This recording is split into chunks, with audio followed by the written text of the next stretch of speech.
ಶಿಗ್ಗಾಂವ್ ತಾಲೂಕಿನ ಹಲಗೂರು ಗ್ರಾಮದಲ್ಲಿ ಸಹಸ್ರಾರು ಜನ ಸೇರಿ ಯುವ ನಾಯಕ ಯಾಸೀರ್ ಅಹಮದ್ ಖಾನ್ ಪಠಾಣ್ಗೆ 43ನೇ ವರ್ಷದ ಹುಟ್ಟುಹಬ್ಬದ ಶುಭಾಶಯ ಕೋರಿದರು. ಹಾವೇರಿ ಜಿಲ್ಲಾ ಪಂಚಾಯತ್ ಮಾಜಿ ಅಧ್ಯಕ್ಷ ಗುಡ್ಡಪ್ಪ ಜಲ್ದಿ ಮಾತನಾಡಿ, ಶಿಗ್ಗಾಂವ್ ತಾಲೂಕಿನಲ್ಲಿ ಅತಿ ದೊಡ್ಡ ಗ್ರಾಮ ಅಂದರೆ ಅದು ಹುಲಗೂರು ಗ್ರಾಮ. ಈ ಗ್ರಾಮದಲ್ಲಿ ಇವತ್ತು ಯಾಸೀರ್ ಅಹಮದ್ ಖಾನ್ ಪಠಾಣ್ ಹುಟ್ಟುಹಬ್ಬಕ್ಕೆ ಜನಸಾಗರ ನೋಡಿ ಬಹಳ ಖುಷಿಯಾಗಿದೆ.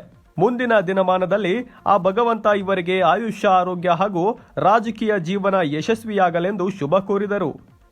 ಯುವ ನಾಯಕ ಯಾಸೀರ್ ಅಹಮದ್ ಖಾನ್ ಪಠಾಣ್ ಮಾತನಾಡಿ, ನನ್ನ 20 ವರ್ಷ ರಾಜಕೀಯ ಜೀವನದಲ್ಲಿ ಈ ಕ್ಷೇತ್ರದ ಜನ ನನ್ನ ಮೇಲೆ ವಿಶ್ವಾಸ ಇಟ್ಟು ಲೋಕಸಭಾ ಚುನಾವಣೆಯಲ್ಲಿ 93,000 ಮತ ನೀಡಿದ್ದು ಹಾಗೂ ನನ್ನ ಹುಟ್ಟುಹಬ್ಬಕ್ಕೆ ಪ್ರತಿ ಗ್ರಾಮದಲ್ಲಿ ಕರೆಸಿ ನನಗೆ ಆಶೀರ್ವಾದ ಮಾಡುವುದು ನೋಡಿದರೆ ನಿಮ್ಮ ಋಣ ಯಾವುದೋ ಒಂದು ರೂಪದಲ್ಲಿ ತೀರಿಸುತ್ತೇನೆ.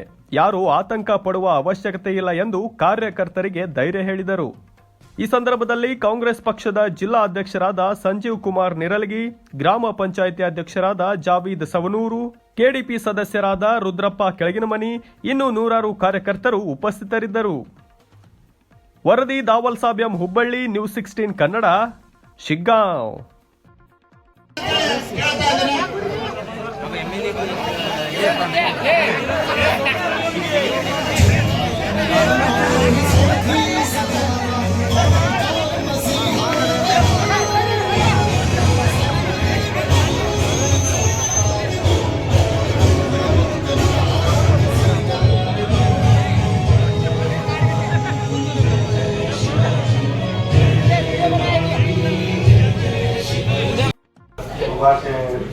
ಯಾಸೀರ್ ಪಠಾಣ್ಗೆ ಹೇಳುತ್ತೆ, ಈಗೆಲ್ಲ ನೀವು ಯುವಕರಲ್ಲಿ ಇಂಥ ನಾಯಕ 25 ವರ್ಷದಿಂದ ಯಾರಿಗೆ ಸಿಕ್ಕಿದ್ದಿಲ್ಲ, ಸಿಕ್ಕಬಾರ್ದ ಸಿಕ್ಕಾರಿಲ್ಲ. ಈಗ ನಾವು ಎಲ್ಲ ಏನಪ್ಪಾ ಅಂದ್ರೆ ಬಸವಣ್ಣ ಹೇಳ 44ನೇ ಶಾಸಕ ಆಗಿದ್ದ ನಾವು ದೊಡ್ಡ ಪ್ರೀತಿಯಿಂದ ಮಾಡೋಣ ಅಂತೇಳಿ ಅದ್ರಾಗೇನು ಶೌಚಾಲಯ ಇಲ್ಲ, ಎಲ್ಲಾ ಕಳಪೆ ಮಂದಿರ ಎಲ್ಲ ನಿಮ್ಮಂತ ಯುವಕರನ್ನ ಬಡ ಜನರು ಯಾರದ ಅವ್ರಿಗೆ ಯಾಸೀರ್ ಖಾನ್ ಪಠಾಣ್ ಹೋಗ್ತಾರ. ಶ್ರೀಮಂತರು ಪರಮಂತರು ಎಲ್ಲ ಜಾತಿಯವರು ಯಾಸೀರ್ ಖಾನ್ ಪಠಾಣ್ ಹೋಗ್ತಾರ. ಇವತ್ತು ನಿಮ್ಗೆ ಒಂದು ಮಾತು ಹೇಳ್ತೀನಿ, 40 ಪಂಚಾಯತಿ ಪುರಸಭಾ ಒಬ್ಬ ಮುಖ್ಯಮಂತ್ರಿ ಆಗ್ಯಾನ, 4 ಸಲ ಓಟ್ ಹಾಕಿ ನೀವು ಚೀಫ್ ಮಿನಿಸ್ಟರ್ ಆಗ್ಯಾನ, ಆಮೇಲೆ ಜಲಸಂಪನ್ಮೂಲ ಸಚಿವ ಆಗ್ಯಾನ, ಅವ್ನ ವಿಷಯಕ್ಕ ತುಂಬಿಕೊಂಡ. ನಮ್ಮ ರೈತರ ಜನರಿಗಾಗಿ ನಮ್ಮ ಇವ್ರಿಗಾಗಿ ಯಾರಿಗೆ ಅನುಕೂಲ ಮಾಡಿಲ್ಲವ.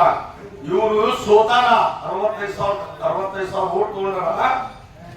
ರಾತ್ರಿ 8 ಗಂಟೆಗೆ ಇವ್ರಿಗೆ ಟಿಕೆಟ್ ಕೊಟ್ಟರ, ಬೆಳಿಗ್ಗೆ ನಾಮಿನೇಷನ್ ಮಾಡ್ಯಾರ. ಮಾಡಿದರಿಗೆ ಎಷ್ಟೋ ಹಳ್ಳಿಗೆ ಇವ್ರು ಹೋಗಾಕ್ ಮುಟ್ಟಾಗಿಲ್ಲ. ಆದ್ರೂ ಕೂಡ ಜನರು ಕಾಂಗ್ರೆಸ್ ಪಕ್ಷ ಎಷ್ಟು ಗಟ್ಟಿ ಐತಿ ಅಂತ ಯಾಸೀರ್ ಖಾನ್ ಪಠಾಣ್ಗೆ ಸೌಂದೂರು ಶಿಗ್ಗಾಂವ್ ತಾಲೂಕಿನ ಜನ ತೋರ್ಸ್ಯಾರ. ಆ ತೋರಿಸಿದಕ್ಕೆ ಅವ್ರ ಏನ್ ಮಾಡಿದ್ರೆ ಉಪಚುನಾವಣೆಗಳಿಗೆ ಎಲ್ಲಾ ಮಾಜಿ ಹಾಲಿ ಮಂದಿ ಹಿಡ್ಕೊಂಡ್ ಯಾವ ಕಾಂಗ್ರೆಸ್ ಕಾರ್ಯಕರ್ತರಲ್ಲ ಅವ್ರು ಹಿಡ್ಕೊಂಡ್ MP ಚುನಾವಣೆ ಮಾಡಿ ತೋರ್ಸಂಗಿಲ್ಲ. ಈ ಶಿಗ್ಗಾಂವ್ ಸೌಂದೂರು ತಾಲೂಕು ಮಂದಿ ತೋರ್ಸ